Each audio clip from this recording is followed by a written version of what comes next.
കൂട്ടുകാർക്ക് നല്ലൊരു ദിവസം ആശംസിച്ചുകൊണ്ട് നമുക്ക് നേരെ ഉണ്ണുമോടെ അയ്യപ്പസ്വാമിയുടെ ഇന്നത്തെ നല്ലൊരു വിശേഷം കേട്ടാലോ. അങ്ങനെ ഇന്നത്തെ വിശേഷത്തില് ഗിരിദേവന് ശിവക്ഷേത്രത്തിന് അങ്ങോട്ടേക്ക് വരുവാണ്. ആ സമയത്ത് യമദേവൻ അങ്ങോട്ടേക്ക് വന്നു. യമദേവൻ വന്നിട്ട് ചോദിച്ചു, അല്ല കുമാരന്റെ എങ്ങോട്ടാ പോന്നേ? കുമാരന്റെ പിതാവിന്റെ ശാസന ലംഘിക്കാനായിട്ട് പോവാണെന്ന് ചോദിക്കുക. ആ ബാലികനെ പിന്തുടരല്ലെന്ന് പറഞ്ഞതല്ലേ, പിന്നെ കുമാരൻ എന്തിനാ ആ പുറകെ പോണേന്ന് ചോദിക്കുക. ഇത് കേട്ട് കഴിഞ്ഞപ്പോ ഗിരിദേവൻ പറഞ്ഞു, ആര് പറഞ്ഞു ഞാൻ പിതാവിന്റെ ശാസനം ലംഘിച്ചെന്നോ? ഒരിക്കലും ഇല്ലാന്ന് പറയാ. പിന്നെ എന്തിനാ കുമാരൻ ഇപ്പൊ ഈ ശിവക്ഷേത്രത്തിലേക്ക് വന്നേ? ബാലിക അതിനുള്ളിലുണ്ടെന്ന് അറിഞ്ഞിട്ട് തന്നെ അല്ലേന്ന് ചോദിക്കാം. അത് കേട്ടപ്പോ ഗിരിദേവൻ പറഞ്ഞു, ഇല്ല ഒരിക്കലും അല്ല. അതെ, അജ്ഞാനിയായ ഒരാൾക്ക് ഞാനും പകർന്നു കൊടുക്കാനായിട്ട് വന്നാന്ന് പറയണം. അജ്ഞാനിയോ? അവിടെ അജ്ഞാനിയായിട്ട് ആരും ഇല്ലോന്ന് പറയാം. അവിടെ ഉള്ളത് കുറച്ച് ഭക്തര് മാത്രമാണ്. അതും കുമാരന്റെ ആലയത്തിലേക്ക് വരാനായിട്ട് ഇരിക്കുന്ന ഭക്തര്. അവരെങ്ങനെ അജ്ഞാനികളാവെന്ന് പറയാം. ഇത് കേട്ടത് ഗിരിദേവൻ പറഞ്ഞു, ഭക്തരാന്ന് വെച്ചാൽ അവരില് ഇല്ലാതാവുന്നില്ലോന്ന് പറയണം.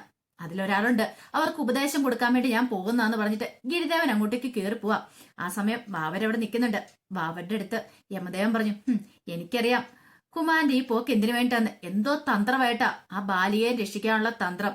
അങ്ങനെയാണെങ്കിൽ ഉറപ്പായിട്ടും കുമാരന് അതിന് തക്കതായ ശിക്ഷ കിട്ടും, അതും പിതാവിന്റെ കയ്യിൽ നിന്ന് എന്നും പറഞ്ഞിട്ട് യമദേവൻ അങ്ങോട്ട് പോവാണ്.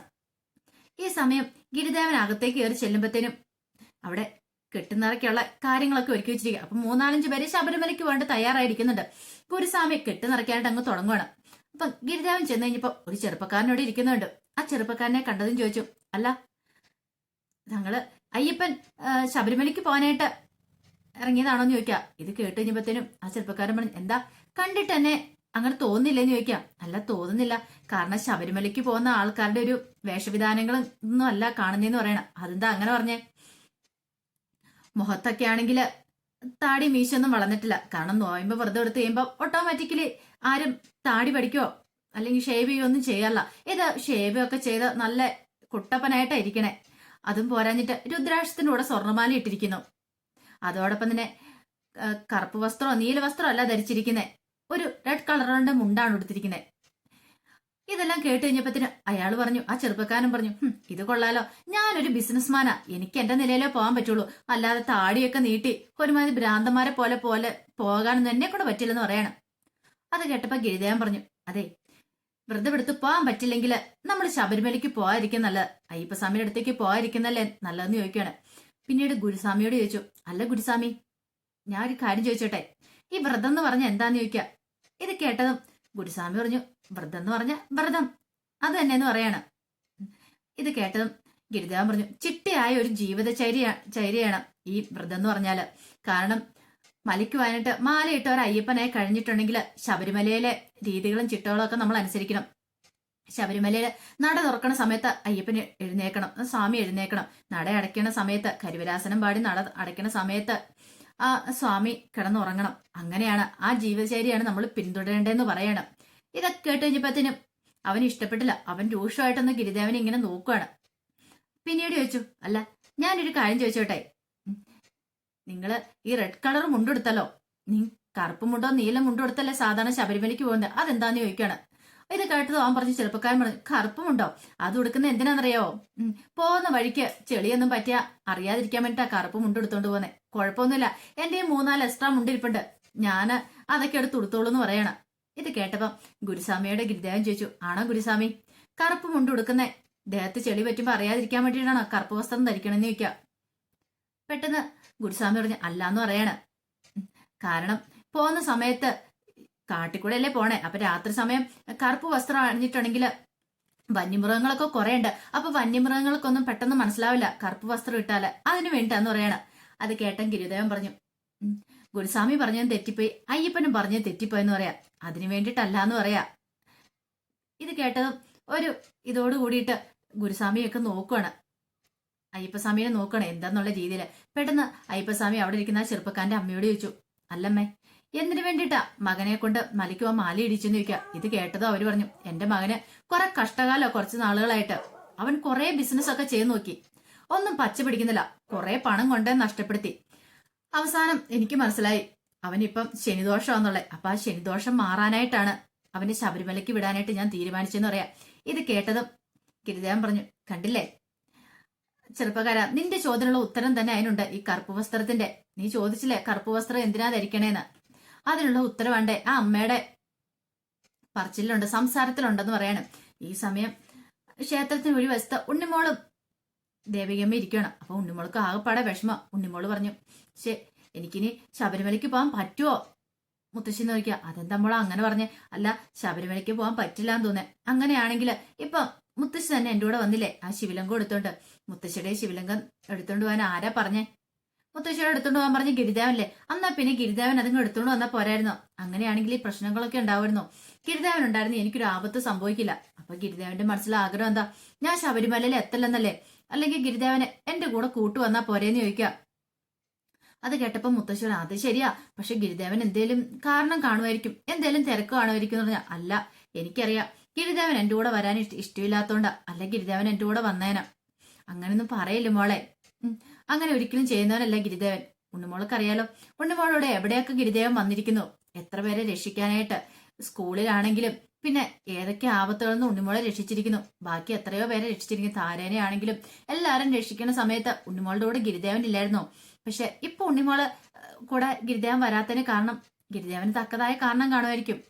അങ്ങനെ വിശ്വസിച്ച പോലെ നിൽക്കും. അല്ല, എന്തോ ഗിരിദേവൻ എന്നോട് ഇപ്പൊ ഇഷ്ടമില്ലാത്തോണ്ടാന്ന് തോന്നേ, അതുകൊണ്ടാന്ന് തോന്നി ഗിരിദേവൻ വരാത്ത എന്നൊക്കെ പറഞ്ഞിട്ട് ഉണ്ണിമോള് തന്റെ സങ്കടങ്ങൾ മുത്തശ്ശിയോട് പറയണം.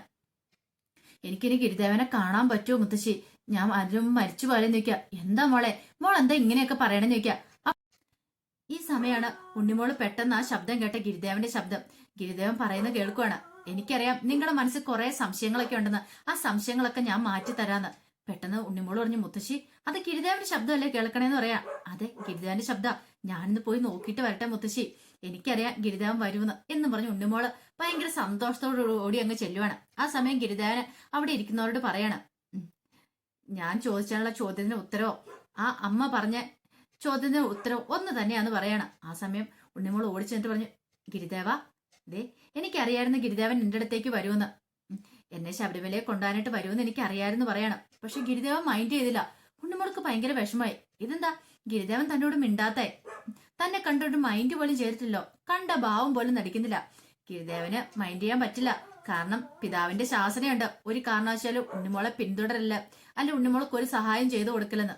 അത് പക്ഷെ ഉണ്ണിമോൾക്ക് അറിയാൻ പറ്റില്ലല്ലോ.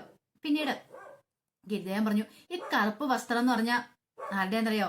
അത് ശനീശ്വരന്റെ കളറാണ് കറുപ്പ്. അതുകൊണ്ടാണ് കറുപ്പ് വസ്ത്രം അണിഞ്ഞ് ശബരിമലയ്ക്ക് പോകുന്ന സമയത്ത് കറുപ്പ് വസ്ത്രം അണിഞ്ഞ് ശനിയുടെ 12 സ്വസ്ത്രങ്ങളും ചൊല്ലി, ഉപാസന മന്ത്രങ്ങളും ചൊല്ലി അവിടെ ശബരിമലയ്ക്ക് ചെന്നിട്ടുണ്ട് ശനിദോഷം മാറുമെന്നാണ് പറയണേന്ന് പറയാം.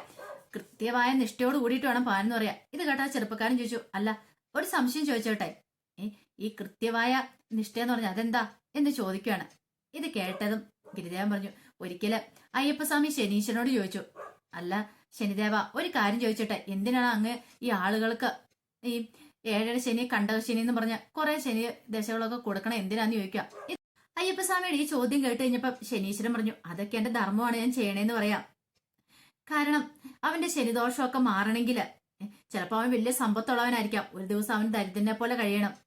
അവൻ ചിലപ്പോൾ വലിയ കൊട്ടാരത്തിലൊക്കെ മണിമാളിയിലൊക്കെ ആയിരിക്കും കിടന്ന് ഉറങ്ങുന്നത്. പക്ഷെ അവന് ഒന്നുമില്ലാത്തവനെ പോലെ അവന് വല്ല ക്ഷേത്രത്തെ നടയിലോ അല്ലെങ്കിൽ കടത്തിണയിലോ എവിടെയെങ്കിലും കിടന്ന് അന്തി ഉറങ്ങണം. അതോടൊപ്പം തന്നെ പോകുന്ന വഴികളിലൊക്കെ അവൻ ചിലപ്പം വീട്ടിലൊക്കെ ആണെങ്കിൽ വല്ല ചൂടുവെള്ളത്തിലൊക്കെ ആയിരിക്കും കുളിക്കുന്നത്. പക്ഷേ എങ്കിൽ അവൻ നല്ല തണുപ്പുള്ള പച്ചവെള്ളത്തിൽ അവൻ കുളിക്കണം. പിന്നെ ആഹാരമാണെങ്കിൽ ശരി, അവന് നല്ല നല്ല ആഹാരങ്ങളൊക്കെ കഴിച്ച് ശീലിച്ചവനായിരിക്കും. പക്ഷെ കുറച്ചു ദിവസം അവന് സസ്യാഹാരമൊക്കെ കഴിച്ച് മിതമായ രീതിയിൽ നല്ല നല്ല ഭക്ഷണം കഴിച്ച ഇരുന്നവന് ചെറിയ തോതി മാത്രം ഭക്ഷണം കഴിക്കണം. അങ്ങനെയൊക്കെ ചെയ്യണം, എങ്കിൽ മാത്രമേ അവന് ശനിദോഷമൊക്കെ മാറി കിട്ടുള്ളൂ എന്ന് പറയാം. ഇത് കേട്ടതപ്പോൾ അയ്യപ്പസ്വാമി ചോദിച്ചു, അല്ല ശനിദേവ ഒരു കാര്യം ചോദിച്ചോട്ടെ, 7.5 വർഷം ഒരാൾ അനുഭവിച്ചു തീർക്കേണ്ട ദുരിതം അതിനൊരു ഇളവ് വരുത്തി കൂടെന്ന് ചോദിക്കണം. 41 ദിവസം വ്രതമെടുത്ത് എന്റെ അടുത്ത് വന്നു കഴിയുമ്പോഴത്തേനും അവരുടെ ശനിദോഷം മാറ്റിക്കൊടുക്കാൻ പറ്റില്ലെന്ന് ചോദിക്കുക. ഇത് കേട്ട് കഴിഞ്ഞപ്പോഴത്തേനും ശനിദേവൻ പറഞ്ഞു, അതെ 41 ദിവസം നന്നായിട്ട് വ്രതമെടുത്ത് അങ്ങയുടെ അടുത്ത് വരുവാണെങ്കിൽ ആ ശനിദോഷം അവരുടെ ആ 7.5 വർഷത്തെ മാറി കിട്ടുമെന്ന് പറയാണ്. ഇത് കേട്ടതും ആ ചെറുപ്പക്കാരൻ പറഞ്ഞു, ഇപ്പൊ എനിക്ക് മനസ്സിലായെന്ന് പറയാണ്. ഞാൻ ചെയ്തു പോയ തെറ്റെന്താ, അപരാധം എന്താന്ന്. 41 ശരിക്കും നോയമ്പെടുത്ത് വ്രതമെടുത്ത് ശബരിമല ചെന്നാലോ അയാളുടെ ശനിദോഷമൊക്കെ മാറുള്ളൂ. അല്ലാതെ അയാള് ഊടായ്പിൽ അങ്ങനെ പെട്ടെന്ന് കയറി ചെന്നിട്ടുണ്ടെങ്കിൽ അയാളുടെ ഒരു ദോഷവും ദുരിതവും മാറാനായിട്ട് പോകുന്നില്ല. പെട്ടെന്ന് അയാൾ പറഞ്ഞില്ല, ഞാൻ ശബരിമലയ്ക്ക് പോകുന്നില്ല, ഞാൻ ശരിക്കും 41 ദിവസം വ്രതം എടുത്ത് ശബരിമലയ്ക്ക് പോകുന്നുള്ളെന്ന് പറയാ. ഇത് കേട്ടതും ആ ചെറുപ്പക്കാരന്റെ അമ്മ പറഞ്ഞു, ശരിയാ മോൻ പറഞ്ഞ 100% ശരിയായിട്ടുള്ള കാര്യമാണ്. എന്റെ മോനെ ഇപ്പൊ ശബരിമലയ്ക്ക് പോകാനായിട്ട് പ്രാപ്തനല്ല, അവന് ശരിക്കും വ്രതം എടുത്തിട്ട് വേണം പോകാനെന്ന് പറയാ. പെട്ടെന്ന് ഗുരുസ്വാമി പറഞ്ഞു, 18 വർഷം വ്രതം എടുത്ത് ഞാൻ ശബരിമലയ്ക്ക് പോയ ആളാ, പക്ഷെ എനിക്ക് ഇന്ന് വരെ ഇമാതിരി കാര്യങ്ങളൊന്നും എനിക്കറിയില്ലായിരുന്നു പറയാ. ഒരു ചെറിയ കുട്ടിയായിരുന്നിട്ട് പോലും നിങ്ങൾക്ക് ഈ കാര്യങ്ങളെ കുറിച്ച് നല്ല വ്യക്തമായ ധാരണയുണ്ടല്ലോ എന്ന് പറയാണ്. പിന്നീട് ആ ചെറുപ്പക്കാരൻ അങ്ങോട്ട് എഴുന്നേറ്റ് പോയി. അപ്പൊ തന്നെ അടുത്തയാൾക്ക് കെട്ടി നിറച്ച് കൊടുക്കാൻ തുടങ്ങുവാണ് ഗുരുസ്വാമി. ആ സമയത്ത് ഗിരിദേവൻ അവരോട് ചോദിച്ചു, അല്ല ഞാനിന്ന് ചോദിച്ചോട്ടെ, ഭാര്യയ്ക്കും അമ്മയ്ക്കും ഭക്ഷണത്തിനും കൊടുക്കാതെ നിങ്ങൾ ശബരിമലയ്ക്ക് പോയതുകൊണ്ട് എന്താ പ്രയോജനം ഇരിക്കണം എന്ന് ചോദിക്കുക. ഇത് കേട്ട അയാൾ ഒരു അത്ഭുതത്തോട് ചോദിച്ചു, അല്ല എന്റെ ഭാര്യയ്ക്കും അമ്മയ്ക്കും ഫുഡിനുള്ള വക ഞാൻ കൊടുത്തിട്ടില്ലെന്ന് അതെ മോനോട് ആരാ പറഞ്ഞെന്ന് ചോദിക്കുകയാണ്. ഇത് കേട്ടോ പറഞ്ഞു, അതൊക്കെ എനിക്കറിയാം, ഇവിടെ ഇരിക്കുന്ന ഓരോരുത്തരുടെയും കാര്യങ്ങൾ എനിക്കറിയാം. ആദ്യം അവർക്ക് പോയി അന്നത്തിനുണ്ടായി കൊടുക്കുക, അതിനുശേഷം ശബരിമലയ്ക്ക് പോകാൻ പറയണം. അവസാനം അയാൾ എഴുന്നേറ്റ് പോവാണ്. ഞാൻ പിന്നീട് പോയിക്കോളാന്ന് പറഞ്ഞിട്ട് അയാളും അങ്ങോട്ട് എഴുന്നേറ്റ് പോവാണ്. ആ സമയം ഉണ്ണിമോൾ ഇങ്ങനെ ഗിരിദേവനെ തന്നെ നോക്കുകയാണ്. ഗിരിദേവൻ പക്ഷെ ഉണ്ണിമോളെ മൈൻഡ് ചെയ്യാതെ അങ്ങോട്ട് പോയി. ഉണ്ണിമോൾക്ക് ഭയങ്കര വിഷമമായിപ്പോയി, തന്നെ മൈൻഡ് പോലും ചെയ്തില്ല. ഇതെന്താ ഈ ഗിരിദേവൻ ഇങ്ങനെ ചെയ്തതെന്നൊരു ചിന്ത ഉണ്ണിമോളുടെ മനസ്സിലേക്ക് വരുവാണ്. പിന്നീട് യമദേവൻ ഗിരിദേവന്റെയും വാവയുടെ അടുത്തേക്ക് വരുവാണ്. യമദേവൻ വന്നിട്ട് പറഞ്ഞു, പിതാവിന്റെ ശാസനം ലംഘിക്കാനായിട്ടല്ലേ കുമാരൻ അങ്ങോട്ടേക്ക് എന്നേന്ന് ചോദിക്കുകയാണ്. എനിക്കറിയാം, എന്റെ മാർഗത്തിന് തടസ്സം നിൽക്കുകയോ ചെയ്തേന്ന് പറയാം. ഇത് കേട്ടതും ഗിരിദേവൻ പറഞ്ഞു, ഞാൻ എങ്ങനെയാ യമദേവന്റെ മാർഗത്തിന് തടസ്സം നിന്നേന്ന് ചോദിക്കുക. തടസ്സം നിന്നില്ലേന്ന് ചോദിക്കുക, എങ്ങനെ നിൽക്കും? ശബരിമലയ്ക്ക് പോകാനായിട്ട് കുറെ കുട്ടികളുമായിട്ടാണ് എന്റെ ഭക്തി പോയത്. പക്ഷെ ആ സമയത്ത് അവരോടൊപ്പം കൂടിച്ചേർന്ന് അവരെ ഓരോരുത്തരായിട്ട് മാറ്റിയത് യമദേവനല്ലേ? ആ സമയത്ത് ഞാൻ അങ്ങോട്ട് വന്നോ? ഇല്ലല്ലോ. പിന്നെ ആ സർപ്പത്തിന്റെ മുന്നിൽ ചെന്നിട്ട് സർപ്പത്തിനോട് വീണ്ടും പറഞ്ഞ് ആ സർപ്പത്തെ തിരിച്ചു കൊണ്ടുവന്ന് വിട്ട് ആ ശിവലിംഗം എടുക്കാൻ സമ്മതിക്കായിരുന്നേ, അതും യമദേവനല്ലേ? ആ സമയത്ത് ഞാനൊന്നും ചെയ്തില്ലല്ലോ. അങ്ങക്ക് വിഘ്നമായിട്ട് ഞാൻ അടുക്കിലേക്ക് കയറിയോ?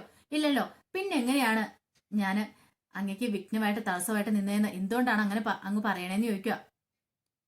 ഇത് കേട്ട് കഴിഞ്ഞപ്പോ യമദേവൻ പറഞ്ഞു, അങ്ങനെ അതൊന്നുമില്ല, പക്ഷെ ഇപ്പോഴത്തെ ഈ വരവിന്റെ ഉദ്ദേശം എനിക്കറിയാം. ഇത് കേട്ടതും ഗിരിദേവൻ പറഞ്ഞു, എന്റെ ഭക്തിയെ രക്ഷിക്കാന്നുള്ള എന്റെ കടമയാന്ന് പറയാം. ആഹാ, അതെങ്ങനെ ശരിയാവും കുമാര? ഭക്തിയെ രക്ഷിക്കാന്നർത്ഥം എന്റെ മാർഗത്തിന് തടസ്സം നിൽക്കാന്നല്ലേ അതിനർത്ഥം എന്ന് ചോദിക്കുകയാണ്. ഇത് കേട്ടതും ഗിരിദേവൻ പറഞ്ഞു, അതെങ്ങനെ ശരിയാവും? അല്ല, യമദേവൻ പല മാർഗങ്ങളും ഉപയോഗിച്ച് ഉണ്ണിമോളെ ഇല്ലാതാക്കാണ്ട് ശ്രമിക്കും. കാരണം ഇതെന്നല്ല, ഇനി ചിലപ്പോൾ ഇതിന് ശേഷം അങ്ങനെ തന്നെ ആയിരിക്കും. ചിലപ്പം ചെയ്യുന്ന കാര്യം നിസ്സാരമായിരിക്കില്ല. അഗ്നിയായിട്ട് ചിലപ്പം ബാലികയുടെ മുകളിലേക്ക് ശിരസിലേക്ക് വരും. പക്ഷെ ആ സമയത്ത് ഞാൻ ജലമായിട്ട് വന്നിട്ടില്ല. അതോടൊപ്പം തന്നെ ഞാൻ അങ്ങ് ഒരു ഔഷധം എന്തെങ്കിലും കൊടുക്കുന്ന സമയത്ത് അവളെ കൊല്ലാനായിട്ട് ശ്രമിക്കുന്ന സമയത്ത് ഞാൻ മറുമരുന്നായിട്ട് വന്നിട്ടില്ല. പിന്നെ അങ്ങ് വലിയ മൂർച്ചയേറിയ ഏതെങ്കിലും ആയുധം ഉപയോഗിക്കുന്ന സമയത്ത് ഞാൻ അതിന് പരിചയമായിട്ട് വന്ന് നിന്നിട്ടുമില്ല. പിന്നെ എങ്ങനെയാണ് ഞാൻ അങ്ങയുടെ മാർഗത്തിന് തടസ്സമായെന്ന് ഗിരിദേവൻ ചോദിക്കുകയാണ്. ഇത് കേട്ടതും യമദേവൻ പറഞ്ഞു, ഒരു കാര്യം ഞാൻ പറഞ്ഞേക്കും, ഇതൊന്നും ചെയ്തിട്ടില്ലെങ്കിലും എനിക്കറിയാം കുമാരൻ എന്നെ വെല്ലുവിളിച്ചിട്ടുണ്ട് ആ ബാലിയെ രക്ഷിക്കൂന്നുള്ളത്. അതുകൊണ്ടാണ് ഞാൻ പറയുന്നത്. ഇത് കേട്ടതും ഗിരിദേവൻ പറഞ്ഞു, എനിക്ക് എന്റെ ഭക്തിയെ രക്ഷിക്കാതിരിക്കാൻ പറ്റില്ല. പക്ഷേങ്കിൽ ഞാൻ എന്റെ പിതാവിന്റെ ശാസന ലംഘിച്ചോ അല്ലെങ്കിൽ അങ്ങയുടെ മാർഗത്തിന് വിഘ്നമായിട്ടോ ഇതുവരെയായിട്ട് ഞാനൊന്നും പ്രവർത്തിച്ചിട്ടില്ല. പക്ഷേങ്കിൽ എന്നിരുന്നാലും ഞാൻ എന്റെ ഭാര്യയെ രക്ഷിക്കുമെന്ന് പറഞ്ഞിട്ട് അങ്ങോട്ടേക്ക് പോവാണ് ഗിരിദേവൻ. കൂടെ വാവരും അങ്ങോട്ട് പോയി. യമദേവൻ എന്ത് ചെയ്യണമെന്ന് അറിയത്തില്ലാതെ ഇങ്ങനെ നിൽക്കുകയാണ്. ഈ സമയം ഉണ്ണിമോൾ ആകെപ്പാടെ വിഷമിച്ച് മുത്തശ്ശിയുടെ അടുത്തിരിക്കുകയാണ്. എന്നെ കണ്ടിട്ട് ഒന്നും മൈൻഡ് പോലും ചെയ്തില്ല ഗിരിദേവന്. ഇത് കേട്ടോ മുത്തശ്ശി പറഞ്ഞു, അതെന്താ മോളെ? എനിക്കറിയില്ല, എന്നോട് ദേഷ്യമാന്ന് തോന്നേ. ഞാൻ മരിച്ചു പോകാൻ പോയല്ലേ, അപ്പൊ മരിച്ചു പോകുന്ന ആൾക്കാരുടെ കൂട്ടുകൊണ്ടെന്ന് വിചാരിച്ചിട്ടായിരിക്കും ഗിരിദേവൻ എന്നെ മൈൻഡ് ചെയ്യാത്തെ. എന്താ മോളെ നീ ഇങ്ങനെയൊക്കെ പറയണേ? ഇങ്ങനെയൊന്നും പറയല്ല, ഗിരിദേവൻ അത്രക്കാരനൊന്നും അല്ലെന്ന് മുത്തശ്ശി പറയാം. അങ്ങനെയല്ലാതെ ഞാൻ കരുതിയിരുന്നേ. ഇപ്പൊ എന്നോട് കൂട്ടുപോലും കൂടാനായിട്ട് വന്നില്ല. അപ്പൊ എന്നെ ശബരിമലയ്ക്ക് കൊണ്ടുവന്നില്ല. ഞാൻ ശബരിമലയ്ക്ക് പോകണ്ടെന്നായിരിക്കും ഗിരിദേവൻ ചിലപ്പോൾ പറയണേ. എനിക്ക് ഇനി മിക്കവാറും ഇവിടെ കിടന്ന് മരിക്കാനായിരിക്കും യോഗം എന്ന് പറയാം. ഇത് കേട്ടത് മുത്തശ്ശി പറഞ്ഞു, ഇങ്ങനെയൊന്നും പറയല്ലേ മോളെ എന്ന് പറഞ്ഞുകൊണ്ട് ഉണ്ണിമോളെ ചേർത്ത് നിർത്തി ആശ്വസിപ്പിക്കുകയാണ്. അപ്പൊ അതിന്റെ വിശേഷങ്ങളൊക്കെ എന്ന് കണ്ടേ. ഇനിയിപ്പോ നമ്മൾ കാണാൻ പോകുന്ന അതിന്റെ അവസാന മുഹൂർത്തങ്ങളൊക്കെയാണ്. ഇനിയിപ്പോ അടുത്ത ആഴ്ച കൊണ്ട് മിക്കവാറും തീരുമാനിക്കും. അതിനകത്ത് ഉണ്ണിമോളും മരിക്കുവോ അതോ ജീവിച്ചിരിക്കുവോ, അയ്യപ്പസ്വാമിയുടെ കൃപാകടാശം ഉണ്ടാകുമോ, ഇനിയിപ്പം പിതാവായ മഹാദേവന്റെ എന്തെങ്കിലും അനുഗ്രഹം ഉണ്ണിമോൾക്ക് ഉണ്ടാകുമെന്ന് പറയാൻ പറ്റില്ല. അപ്പൊ അതിന്റെ വിശേഷങ്ങളൊക്കെ നമുക്ക് എല്ലാവർക്കും കാത്തിരിക്കാട്ടോ. ആദ്യമായി കാണുന്നവരാണെങ്കിൽ ചാനൽ ഇഷ്ടപ്പെട്ട ഒന്ന് സബ്സ്ക്രൈബ് ചെയ്യാൻ മറക്കരുതേ. വീഡിയോ ഇഷ്ടപ്പെടുവാണെങ്കിൽ ലൈക്ക് തരാനും മറക്കരുത് കേട്ടോ. അപ്പൊ എല്ലാവർക്കും ഒരിക്കൽ കൂടി നല്ലൊരു ദിവസം ആശംസിച്ചു നിർത്തുന്നു.